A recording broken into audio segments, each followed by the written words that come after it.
exclusively on Outside Television.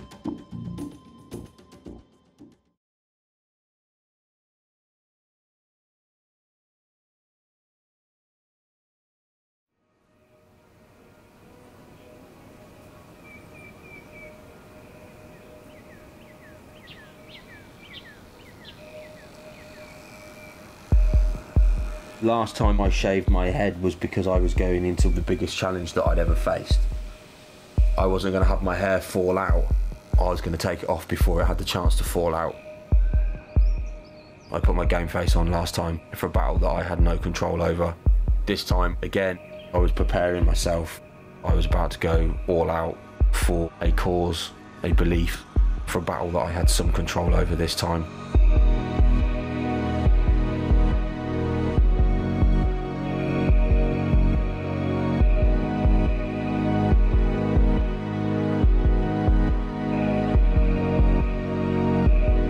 If you start thinking about fear, then you become trapped by it. You have to have respect for what you're about to embark on, for the reasons why so few people have taken it on. It's an absolutely savage record. There's a figure of 1,748 miles. It was originally set in 1940, and it's 7 days of going all out. My legs were finding their rhythm. Everything was coming together. It was just nice to be on the bike and out the door.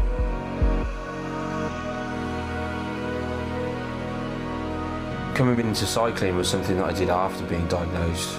It was just a case of getting through being ill and using getting on a bike as being a focus to get better and ride again. To find out that you've got an 11.5 centimetre tumour, laying in hospital weighing 6 stone, being unable to move and having a less than 5% chance of even surviving. Some people believe that everything happens for a reason. You just have to stay positive, and that was what I tried to do, really. Mental strength's key to anything. To sit at 20 miles an hour for 11 hours without a group, I get into a gear and I just keep going, and I keep going and keep going and keep going. You could have gone through 2-3 different regions, and when you put it like that, it's a long way. France is a cycling mecca, really. They have a respect for riders, the roads are good, the scenery is beautiful.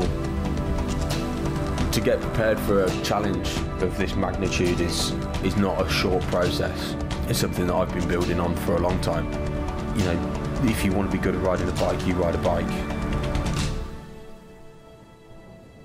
At the time that I was told I couldn't have children, I was so out of it on morphine and everything else, I don't think it really set in. So then to find out that you are going to be a dad, that Louise was pregnant, was something that was really hard to get my head around initially. Freddie's the best thing that's ever happened to me. He's my boy.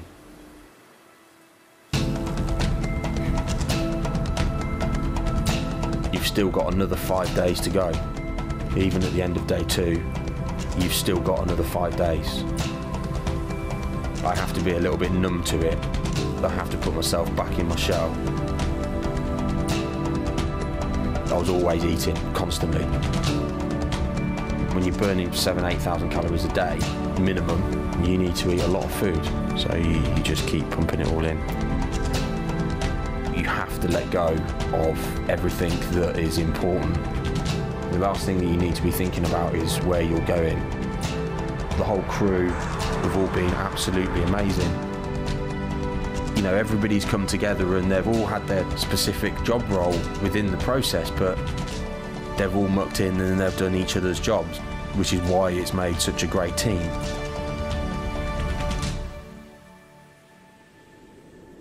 Day 4 was where it all changed.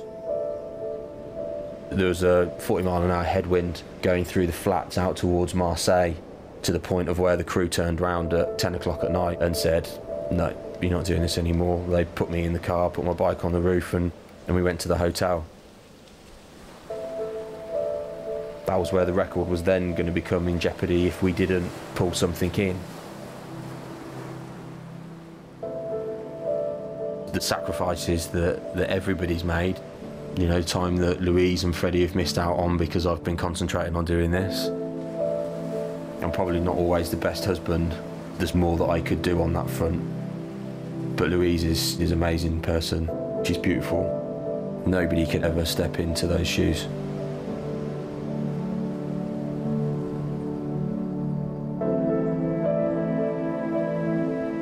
We decided that we would turn around and head back in the other direction.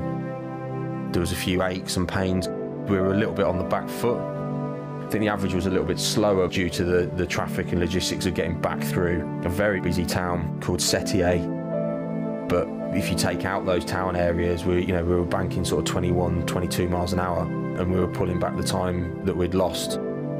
But unfortunately, my leg just didn't want to play ball.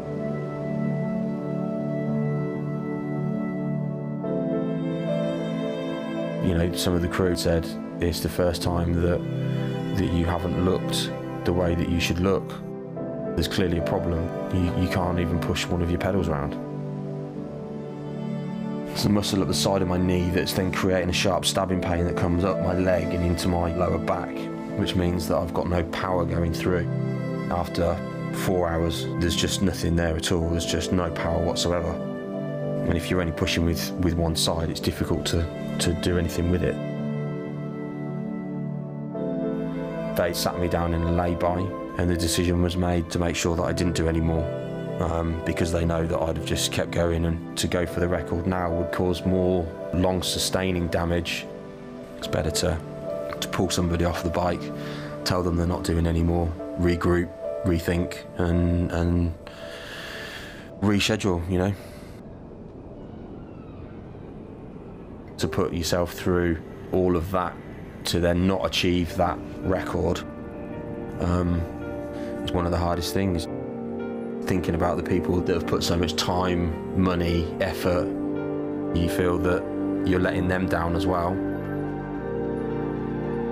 Sometimes, you know, to bounce forward, you have to take a step back. So that's what we'll do, we'll take that step back. I'm not done with this whatsoever. If you break things down, my journey to this point started with wiggling your toes. You know, I weighed 6 stone and couldn't lift my own head off the pillow.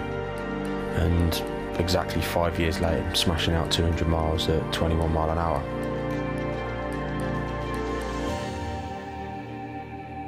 The human body is capable of amazing things.